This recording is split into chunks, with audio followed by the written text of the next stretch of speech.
compared to Tommy, David is like the adult in the room. Tommy's like a true child, insane person. He eats reindeer, you know. He's like a weird, like mad Norwegian kid. Again, very positive, very sweet, very enthusiastic, very supportive. That was the vibe that was on set the whole time. And just very creative, like willing to throw things out at a moment's notice and change it all up if we had a better idea. Right from the very beginning, he had a real passion for this story. He really felt like it was like his story to tell. They told me the general idea, and it sounded so hilarious to me and really fresh and weird. And when I read it, I didn't think it could work, and I started reading it, and it just like, by the end of it, I was like choked up. I thought it was really beautiful. I think the thing that really interests me is he's got a real eye for story within the action world. And I think he takes an ordinary person and allows them to become this crazy action hero. And it feels fresh, what he's doing.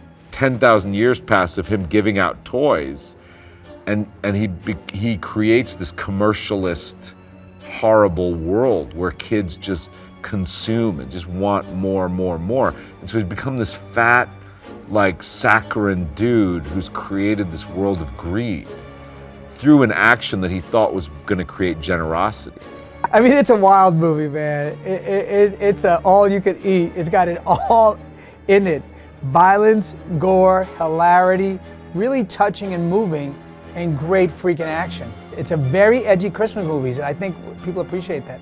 You know, we got the ones for the kids. This ain't for the kids, and that's the one we enjoy. And this was written really well. You know, the character was really intelligent, because I think that your movie, your action flick is only as good as how intelligent your villain is. So, you know, we definitely made sure that Scrooge was super intelligent, disgruntled employee who then, you know, does a home invasion, which is very serious, actually. There's a lot of serious elements in this movie within the comedy and the action and the gore. There was some real dialogue in this movie that I was like, this is what I like to do. You know, I like to act, man. I'm an actor. I want rich dialogue. I want, you know, a character arc. I want some depth of feeling. I want to feel something, you know. And then they gave me that. I mean, this Scrooge is a twisted individual, but you understand him somehow. I mean, I don't know if you root for him, but you definitely have an understanding of why he is. I can't picture anybody bringing what he's bringing to this Santa. I mean, the depth of feeling, the rage, the humor, the sort of casual behavior. I mean, nobody's got skills like this boy. Well, when we meet Santa, he's kind of, I guess, a little bit depressed, right? At least he's lost faith. He's lost faith in himself and in Christmas and in us. And he feels like it's all about presents and consumerism, and we've kind of forgotten what it's all about. And which means that he's lost. He goes on the journey of delivering the presents on Christmas Eve, and he's kind of half-assing it in a way. He's kind of just going through the motions, and he stumbles across this house that is on the same night taken over by terrorists. And it's basically the house of a family like the family in Succession. It's a bunch of rich people, but there's a little girl in there that still believes in Christmas, that still believes in Santa. And as the terrorist takes over, Santa kind of connects with this little girl and decides to help her. And it's through her and her steadfast belief in him and in Christmas that he kind of finds himself. And also by kicking ass, of course, and taking on the mercenaries and discovering another part of himself that I won't spoil, but kind of tying into his backstory of who he once was and why he can kick ass in the first place. But it really is this little girl and her belief in him and in Christmas that reinvigorates Santa and brings him back to his old self.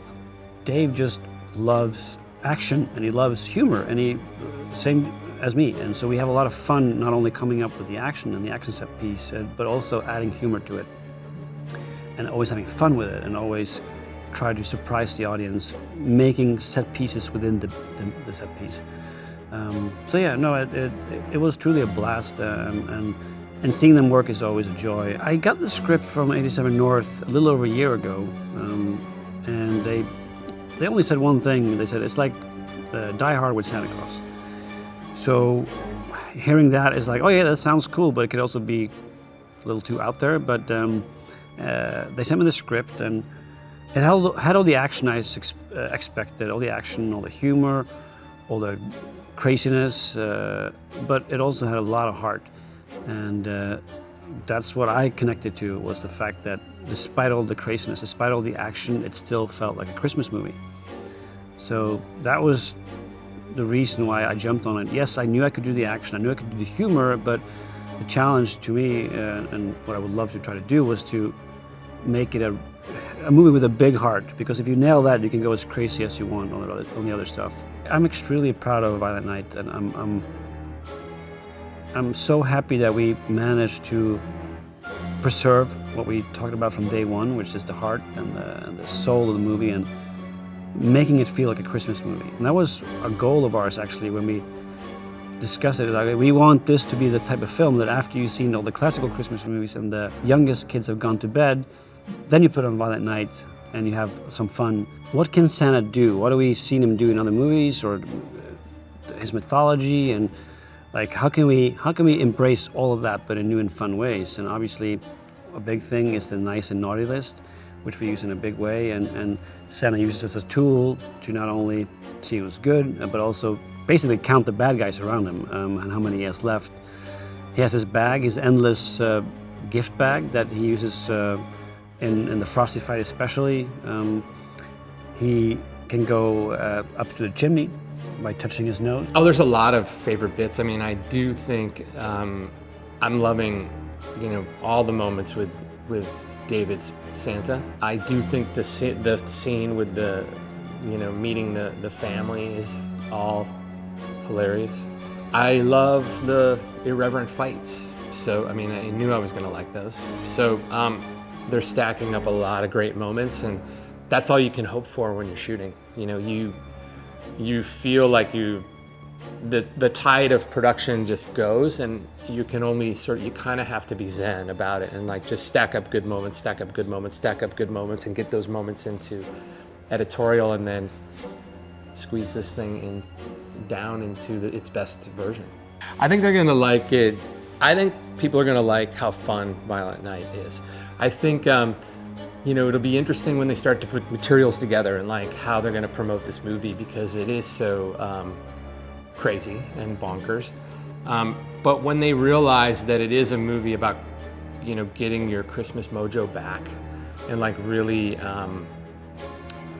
it has a ton, and it really has a ton of heart, and it really has a really good message at the end of it. I think people are gonna love it. Well, I think what's fun about Universal and our partnership with them is that if we can make these movies fit inside a box, and we can attach the right filmmaker and the right actors, and they give us a really long leash, and they trust that it'll be the bold decisions that'll make it break out. But the risk is actually contained, and I think sometimes when you're spending more money, you have to be more conservative.